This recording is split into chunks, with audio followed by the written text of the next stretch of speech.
Alright, hey, what's up you guys? ps3 Gamer 303, and like I said before in my video about the exclusive titles that you should be owning, this is for the PS3.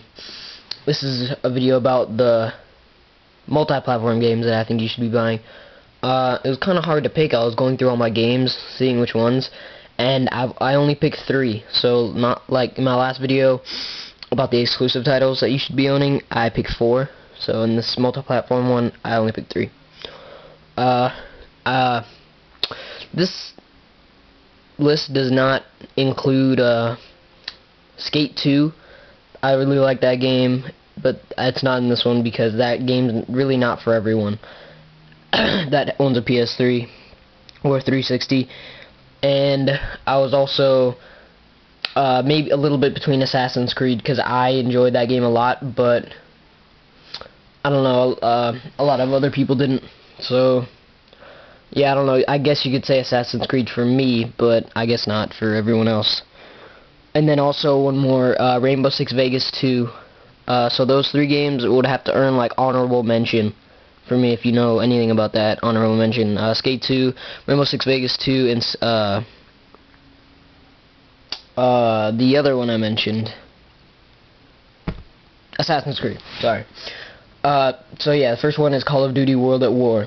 You might be wondering, well, what about Modern Warfare? Well, I don't own that game, so I can't do it, because I don't own it.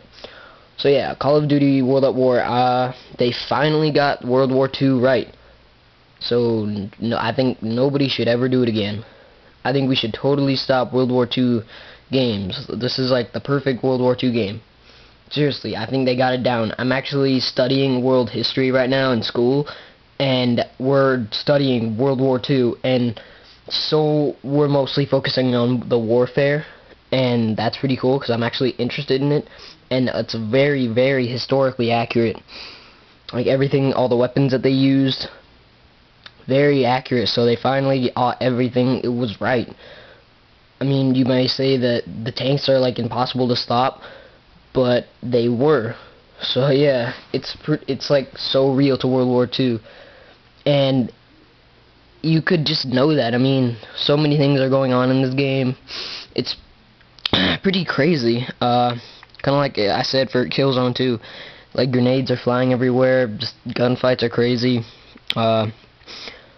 Yeah, that the graphics are, you know, okay. I think it's hard to tell what the in my opinion, it's hard to tell what the graphics look like in a first-person shooter. That's just my opinion, but of course, Call of Duty Modern Warfare and Call of Duty World at War both shine in online, and that's awesome. You can level up, get perks, unlock weapons. It's really cool. This game's awesome, especially if you have a network connection, because this game will just keep on giving. So, really good game. I definitely recommend you pick it up. Next game, Grand Theft Auto 4. Some people didn't like this game, but I mean, it's Grand Theft Auto 4. You just have to have it, no matter what. I mean, it's just an awesome game. I really like the cover too, on how it's kind of the letters are engraved. I like that a lot. And and also, in my opinion, for the graphics, I think for a Grand Theft Auto game, the graphics are crazy awesome. Like, the graphics are amazing for a Grand Theft Auto game. But for in general, I think the graphics are average. But what people don't appreciate about this game is that they have the whole New York City in this game. That's crazy. With no loading screens or anything. You can go from, you know what I mean? Like, you can just keep on going forever. And it's the whole New York City. I think this game is very underappreciated on what Rockstar did. I think this is a beautiful. This game's awesome. I mean, in terms of totally replicating New York City, because it does. I mean, my dad goes there a lot for business, and I don't even need the maps. When I was playing with him, I mean, when I first got this game, he was watching me play, and he was like telling me where to go to get to these landmark places. It was really cool. So I know they got it pretty accurate, and it's a great game. it's the type of game where you just gotta have it. And then this, by the way, this is in order, so this was number 3, number 2, and then my number 1 game, Resident Evil 5.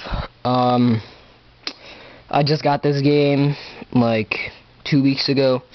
I've already beaten it twice. I've gotten infinite ammo with the Thicka shotgun, the first rifle that you get, and the first handgun that you get. So I'm almost done with the machine gun, getting infinite ammo with the machine gun, the main one, the VZ something. And once I do that, then it unlocks, and I can't remember, I don't remember what it's called, but it's the gun where you pretty much have this big ass box on your back, and it's a rail gun. Some of the enemies use it in the later chapters if you played the game before. So I just kind of ranted a little bit on how much how much unlockable content is really in this game. I don't know what else to say. I mean, the graphics are amazing. The graphics are like, I thought this game graphically was gonna be okay, but it really shines in that department. I love it. Like all the facial textures, and like I really don't know what to say. The graphics are amazing. Let's just put it that way. The gameplay, some people might not agree, like sit well with the gameplay, but I love it. Like, it kind of feels like a tanker, if you know what that means. Like your character moves like a tank, and it's kind of true, because they don't move very fast. First of all, you can't run, you can't move when you shoot, so that might be a big problem for some of you Call of Duty fans. But once you get used to it, it feels like they couldn't be any other way. They couldn't, it would feel weird. Once you get used to it, it would feel weird if you could move and shoot. I don't know, in my opinion, I think it was really good that they kept it in there, and I'm glad they did. Because once you get used to it, it's not a very big deal, and you actually appreciate it. And it adds some horror, a little bit of a horror factor to it, because you can't aim and shoot either, so you can't like be walking backwards from an enemy and be like shooting at them. You have to like turn around, run, turn back around, and then shoot them, and keep on doing it. It adds just a little bit of a horror factor. And you probably have heard this before, but it's not really that much of a horror game, even though it is a Resident Evil game. But that's not that bad. I mean, it's just such a great game. It's more of an action-packed, like action from beginning to end type of game, and that sits well with me. I mean, it's probably my favorite game right now, easily. Just because it might be just because I'm playing it right now. Like, if you're into a game, then you think that that's your favorite game, then that's kind of what's happening with me in Resident Evil 5 right now. But still, I think even when I move on, like, I just beat this too many times, I can't play it anymore, and I have to come back to it like a couple weeks later. I still think when I'm not even playing it, it's still going to be my favorite game. So you should definitely pick it up if you have a 360 or PS3, and the PC version is coming out sometime in June or May or June. I just forgot. I just looked though, so sorry about that. But yeah, you should definitely pick it up. So these are my 3 must-owns for 360 or PS3, and that's in order. So third, second, first. There it is, guys. Thanks for watching. Yeah, please rate, comment, and subscribe. Thanks for watching, everybody.